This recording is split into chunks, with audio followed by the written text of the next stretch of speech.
Now we're going to be going over something that's very important yet simple, not only for you as a public speaker and a communicator, but as any other person who has conversations and arguments at any random day in their life.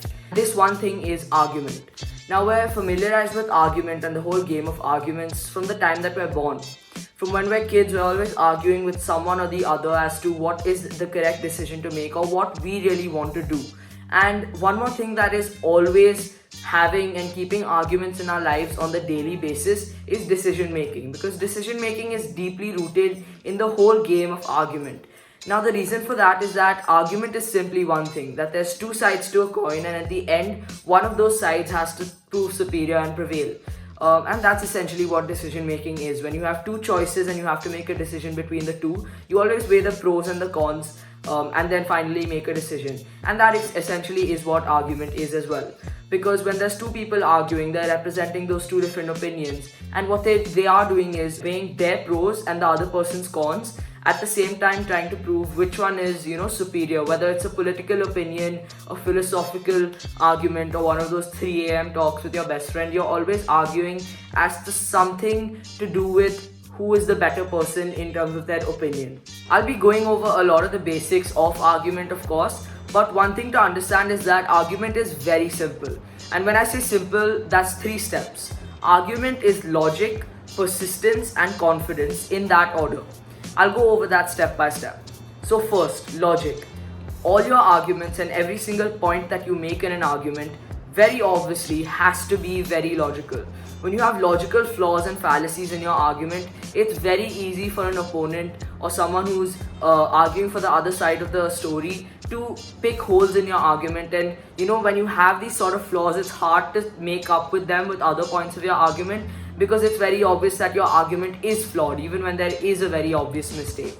So you have to make sure that every single point you're making is covered from all sides, and is sort of logical. And if you know that there is a flaw, if you know that there's a very clear point that someone can make that's absolutely going to debunk your argument, then don't bother arguing for that side, because it's a very biased side against you when you're making an argument with flaws. Second is persistence. The number one weakness that I have seen in someone that I'm arguing with is that they switch their opinion. And when they switch their opinion, that they themselves know that their point of view is wrong. And in an argument, this is very important, because when you see someone switching their argument and their points of views a lot, that there's very easy points that you can pick at, and then eventually debunk that and make them not as superior in the way that they explain their argument. And the reason for this is that when you're persistent to your argument and when you stick with what you said initially, then it shows very clearly that you're confident. And that brings me to my next point.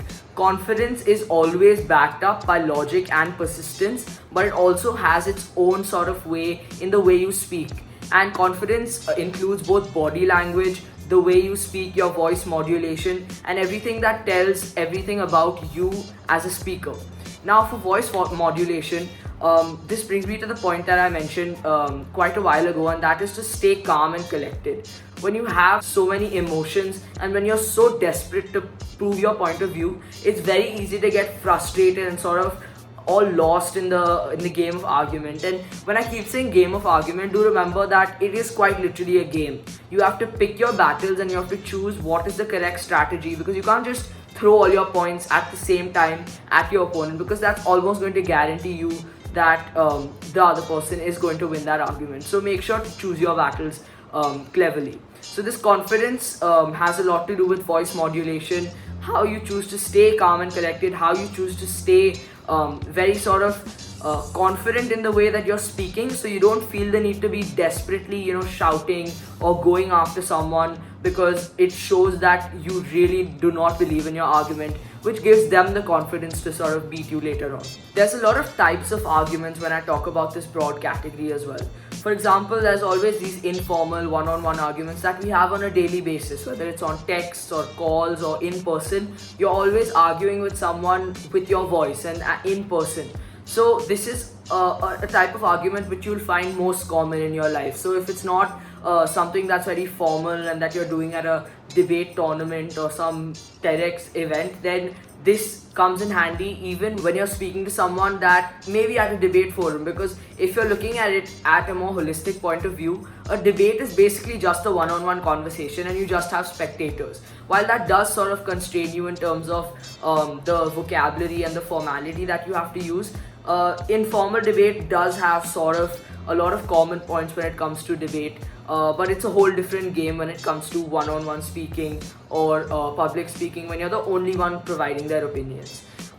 Formal debate, on the other hand, like I said, includes any TEDx speeches, debate tournaments, Model UN, or any sort of forums where you have to prove your point to another person that is opposing your point of view. So those are the types of arguments that you have to keep in mind. One thing that I've learned over time that is very important during arguments is that you should ask questions and not make statements.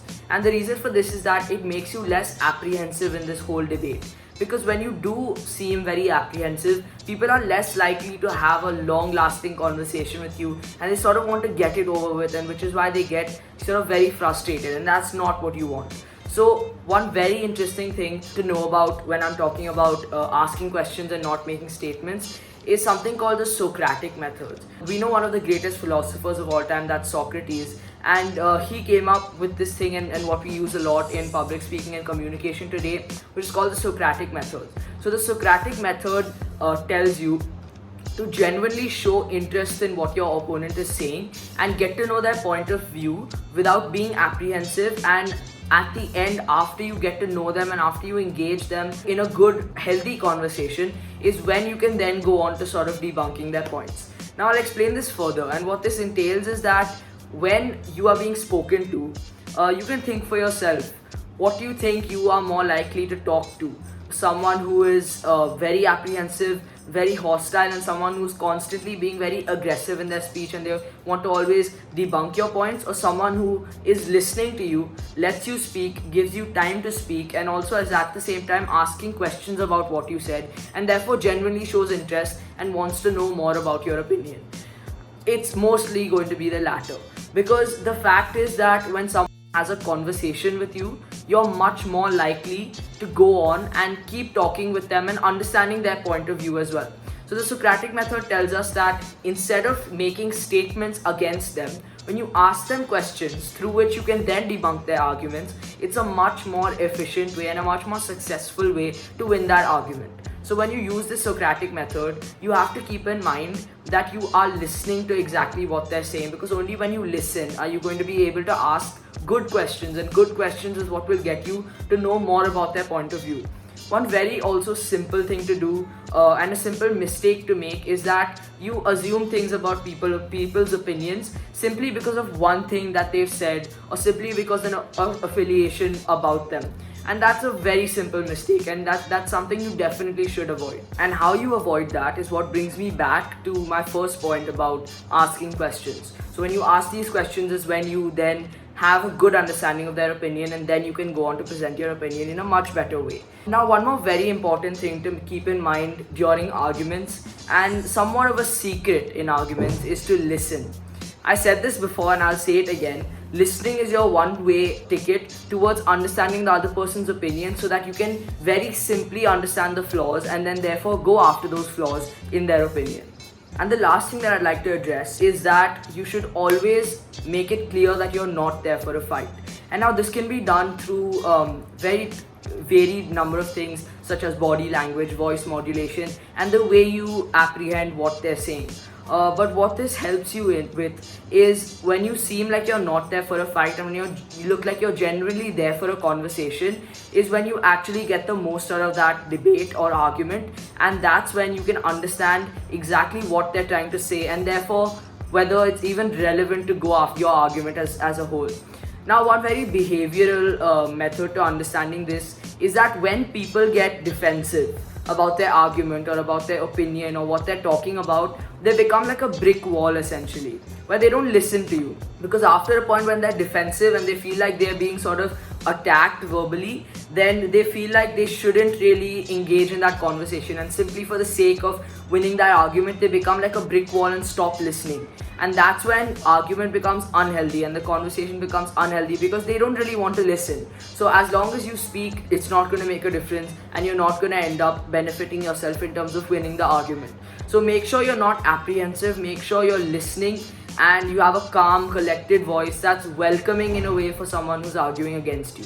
That's going to prevent you from hitting a block in that argument, and then something that you can use for you to win that argument. And that brings me to the end of this course as a whole about public speaking, communication, and what you know as talk the walk. So it was a great pleasure in condensing everything that I've learned throughout my past couple of years with public speaking, and condensing it into something that you can understand. I hope I've been able to help you if you had struggles in the past with public speaking and speaking to a large amount of people. I'd suggest you can go through this course again and again, as many times as it takes, till you understand every single point that I've made.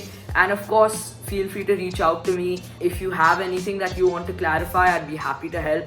And I hope this was helpful, especially for those of you who really feel like you have a future in public speaking, not only as students, but as someone who will encounter public speaking and public speech in college or in your profession or in a workplace. So I hope that was helpful, and I thank you for making it so far in the course.